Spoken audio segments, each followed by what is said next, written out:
ఆంధ్రప్రదేశ్లో కూటమి ప్రభుత్వం తరఫున యువ అధ్యక్షుడు టీడీపీ పట్టణ అధ్యక్షుడు బలరాం శెట్టి గారితో ఈరోజు ఆయన ప్రస్థానము ఆయన పొలిటికల్గా ఎలా ఎదిగారు అనేసి మన ఎన్ఎస్టీవీ తరఫున మనం సక్సెస్ స్టోరీ విందాం.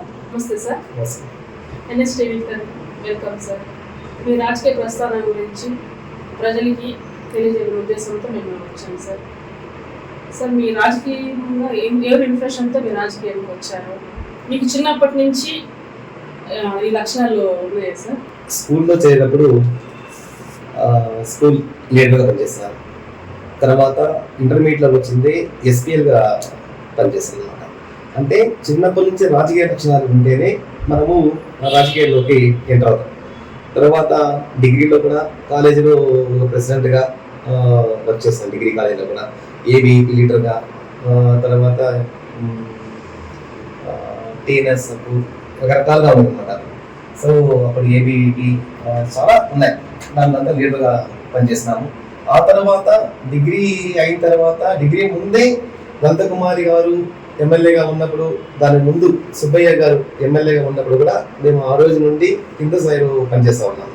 నేను తెలుగుదేశం పార్టీ సెక్రటరీగా బోసన్న అధ్యక్షుడిగా ఉన్నప్పుడు పనిచేసిన, ఆ తర్వాత బాలాజన్న అధ్యక్షుడిగా ఉన్నప్పుడు పనిచేసిన, ఆ తర్వాత సువీరన్న కింద అధ్యక్షుడిగా సెక్రటరీగా పనిచేసిన, ఆ తర్వాత నేను ప్రెసిడెంట్ అయినాను. ఎంత టైట్ పొజిషన్ అంటే అధికారంలో లేము మనము. అప్పుడు నాకు తెలుగుదేశం పార్టీ అధ్యక్షుడిగా మా ఎమ్మెల్యే గారు అమర్ణ గారు ఇవ్వడం జరిగింది. ఆయన ఇచ్చిన తర్వాత ఖచ్చితంగా మనము పలంనేరులో మెజార్టీ తేవాలనేసి ఒక పట్టుదలతో ఉన్నాను. 24 అసెంబ్లీ ఎన్నికల్లో పలమనేరు మున్సిపాలిటీ పరిధిలో మెజారిటీ రావడానికి మీ కృషి కారణం అన్నారు సార్ ప్రజలు. దాని గురించి మీరు చెప్పండి.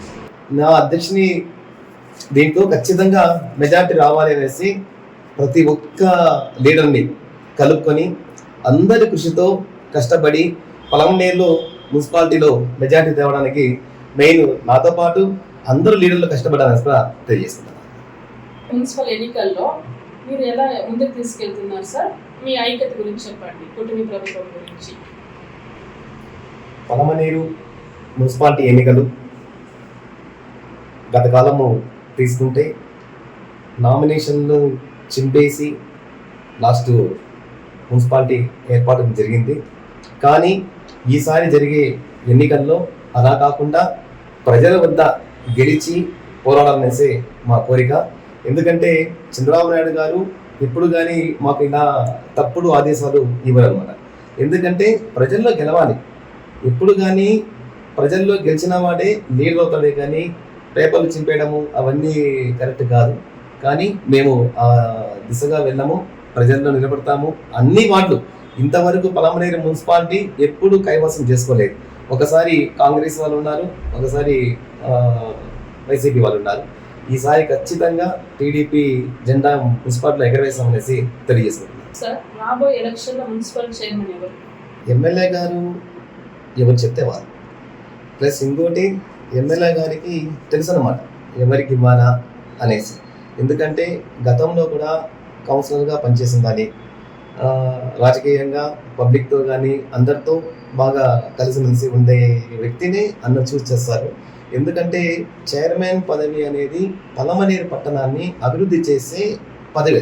ఆ పదవి తీసుకున్న తర్వాత పలమనేరుని ఏ విధంగా అభివృద్ధి చేయాలి, అసలు అభివృద్ధి చేయగల స్తోమత ఉండే క్యాండిడేట్ని ఎమ్మెల్యే గారు సెలెక్ట్ చేస్తారు. ఎందుకంటే పలమనేరుకు సంబంధించి మున్సిపాలిటీ లోటు బడ్జెట్లో పోతాం. ఆ లోటు బడ్జెట్ ఫుల్ఫిల్ చేయాలి అంటే ఖచ్చితంగా మనము ఇది పైన సీఎం దృష్టికి తీసుకువెళ్ళాలి. అదేవిధంగా మనకు మున్సిపల్ మినిస్టర్ దగ్గర తీసుకువెళ్ళాలి. పలమనేరులో చాలా ఇలాంటి సమస్యలు ఉన్నాయి, ఇవన్నీ అభివృద్ధి చేయాలి అనేసి వాళ్ళ దగ్గర తీసుకోకపోతే ఖచ్చితంగా మనము పలమనేరు డెవలప్ చేయాలి. అలాంటి వ్యక్తులకే ఎమ్మెల్యే గారు ప్రోత్సహిస్తారనేసి మేము భావిస్తున్నాము. కాబోయే చైర్మన్ అనేసి ప్రజలు నోటు మాట సార్, దీని గురించి మీ స్పందన? ఏమన్నా అయితే అవ్వచ్చు, ఏముంది, ఎమ్మెల్యే గారు ఆశీర్వాదం ఉంటే ఖచ్చితంగా అవ్వచ్చు. ఆశీస్సులు, ఎమ్మెల్యే గారి ఆశీస్సులు ఉంటే ఖచ్చితంగా అవ్వచ్చు. పొలంనేరుని అభివృద్ధి పనులు ఎలా తీసుకెళ్తారు ముందుకి? తీసుకువెళ్తామా? ఫస్ట్ చైర్మన్ కావాలి కదా.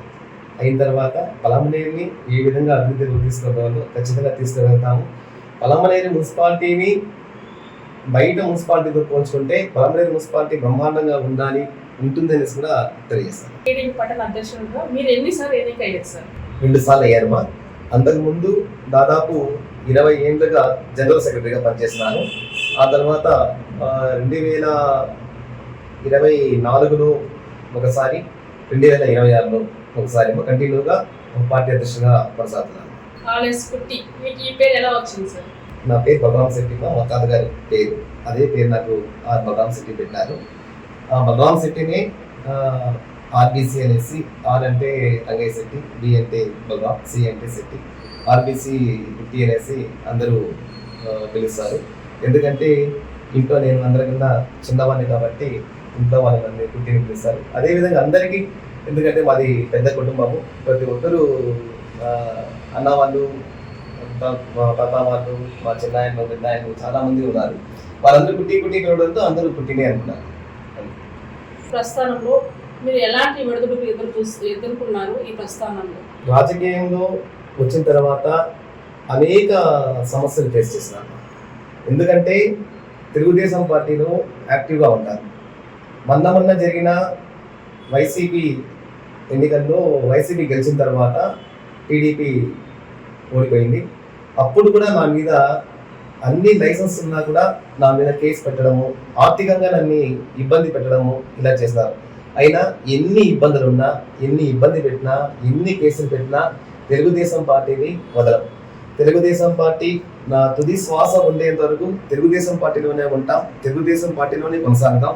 ఎందుకంటే మా పెద్దవాళ్ళు, నాన్న వాళ్ళు, తాత వాళ్ళు అందరూ తెలుగుదేశము, ఎన్టీ రామారావు గారు, అదేవిధంగా చంద్రబాబు నాయుడు గారు అంటే వాళ్ళకందరికీ ఇష్టం. ఎందుకంటే ఎంతో పెద్దవాళ్ళు ఏ పార్టీలో అయితే ఉంటారో అదే విధంగా వాళ్ళ అడుగుజాడలు కూడా మేము నడుస్తూ తెలుగుదేశం పార్టీలోనే కొనసాగుతాము. పొలంనేరు ప్రజలు ఏ నాయకుడు ఉంటే మన రాష్ట్రము అభివృద్ధి చెందుతుంది, ఏ నాయకుడు ఉంటే మన పొలంనేరు అభివృద్ధి చెందుతుంది అనేది ఖచ్చితంగా ప్రజలు వచ్చిందే గ్రహించాలి. ఎందుకంటే ఒక ఓటు మన రాష్ట్ర భవిష్యత్తుని మారుస్తుంది అన్నమాట.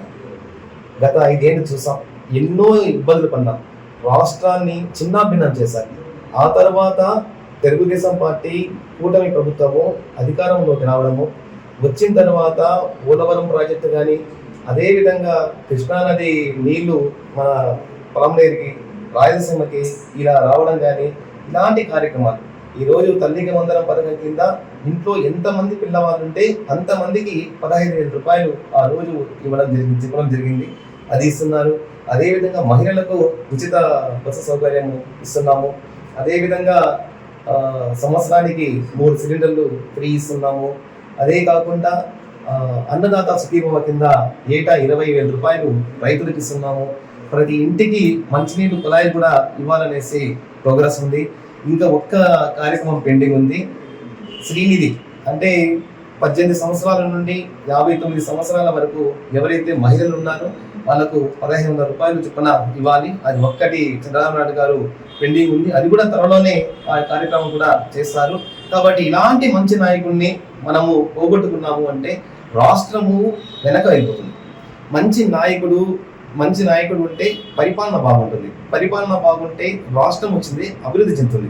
ఈరోజు రాష్ట్రంలో ఎన్నో పెట్టుబడులు వస్తూ ఉన్నాయి. అమరావతి డెవలప్మెంట్ మొన్నే చట్టసభల్లో అమరావతిని బిల్ పాస్ చేయడం కూడా జరిగింది.